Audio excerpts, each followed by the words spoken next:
Hello बच्चों, let's read the question. सो इस question में बोला गया है कि रेस्ट्रिक्शन एंडोन्यूक्लियस जो है वो प्ले करते हैं वेरी इंपॉर्टेंट और सिग्निफिकेंट रोल आरडीएनए टेक्नोलॉजी में। नाउ हमें बताना है roles of Eco R one and DNA ligase in the formation of recombinant DNA. Recombinant DNA में Eco R one and DNA ligase का क्या रोल है वो हमें बताना है। सो अगर हम लोग बात करते हैं इस क्वेश्चन की की कॉन्सेप्ट की, then that will be recombinant DNA. Now recombinant DNA का मतलब हो जाता है कि a DNA formed after changing it's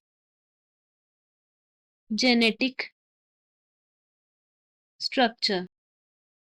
का मतलब होता है कि जो डीएनए के सेगमेंट्स होते हैं उनको हम लोग क्या करते हैं कि अलग अलग टेक्निक्स एंजाइम्स यूज करके उनका जेनेटिक स्ट्रक्चर को मैनिपुलेट करते हैं, आइसोलेट करते हैं ताकि एक नया फॉर्म ऑफ डीएनए बने। वेरियस एंजाइम्स एंड टेक्निक्स का जरूरत पड़ता है। सो इसी में हमारे रेस्ट्रिक्शन एंजाइम्स आते हैं। और रेस्ट्रिक्शन एंजाइम्स जो है वो न्यूक्लियस पार्ट के ही हम लोग बोल सकते हैं, जो वाइडर ग्रुप है उसका पार्ट है। नाउ रेस्ट्रिक्शन एंजाइम्स में दो तरह के हैं, दैट इज एक होता है रेस्ट्रिक्शन एक्सोन्यूक्लियस और एक है restriction endonuclease.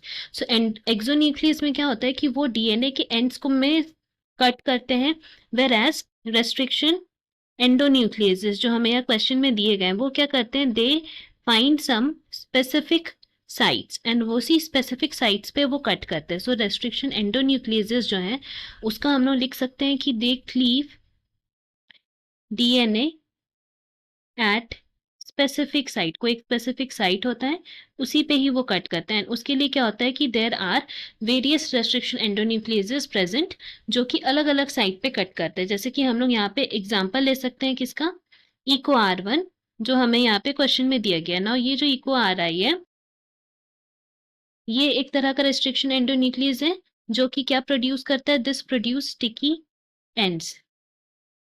Now sticky ends में अगर हम बात करें तो उसमें क्या होता है कि इसका भी एक स्पेसिफिक साइट है जहां पे ये कट करता है। दैट मीन्स इसका जो साइट है जहां पे ये स्पेसिफिक साइट जहां ये कट करता है इज GAATTC। ये जो हाँ हमारा जो न्यूक्लियोटाइड जहां पे रहेगा इसी न्यूक्लियोटाइड के बाद वो कट करते हैं and leaves the fourth nucleotide sticky ends with 5' overhangs of and T. तो इस वजह से हम लोग बोल सकते हैं कि इसी पोजीशन पे वो कट करते हैं। सो दिस हम लोग देख सकते हैं कि इको आर1 का इंपॉर्टेंस क्या है रिकॉम्बिनेंट डीएनए में, कि उस डीएनए सीक्वेंस में जहां कहीं भी ये न्यूक्लियोटाइड सीक्वेंस रहेगा वहां पे ये इको आर1 कट करता है।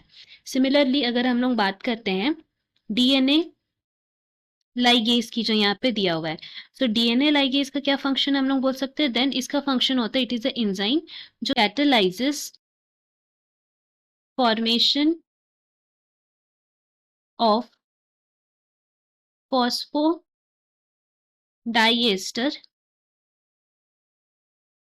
बॉन्ड्स। फॉस्फोडाइएस्टर बॉन्ड्स में को कैटेलाइज करता है so as to join the DNA fragments. क्योंकि जो डीएनए को है हम लोग सबसे पहले फ्रैगमेंट्स में बदलते हैं, उसके बाद ही हमारा आगे का प्रोसेस होता है बिकॉज डीएनए लेंथ बहुत बड़ा होता है। सो उसको ज्वाइन करने के लिए डीएनए लाइगेज एंजाइम ज्वाइन करते हैं। नाउ जो स्टिकी एंड्स जो प्रोड्यूस होते हैं इको आर1 से form hydrogen bonds with their complementary cut counter parts. And ये जो हाइड्रोजन बॉन्ड्स बनते हैं कॉम्प्लीमेंट्री पार्ट्स में उनको फिर ज्वाइन करने का काम ये डीएनए लाइगेज करता है। सो डीएनए लाइगेज बेसिकली हम लोग बोल सकते हैं स्ट्रैंड्स ऑफ डीएनए जो अलग हो गए हैं फ्रैगमेंट्स उनको ज्वाइन करता है। सो दिस वे हम लोग बोल सकते हैं कि जो हमारा रिकॉम्बिनेंट डीएनए का फॉर्मेशन होता है उसमें रेस्ट्रिक्शन एंडोन्यूक्लियस का काम रहता है कि डीएनए को क्लीव करना, एंड डीएनए लाइगेज का काम रहता है कि वो जो फ्रैगमेंट्स हुए अलग हुए हैं उनको after the whole process join करना। So this how both of them works in the recombinant DNA process. Hope you have understood this well. Best of luck. Thank you.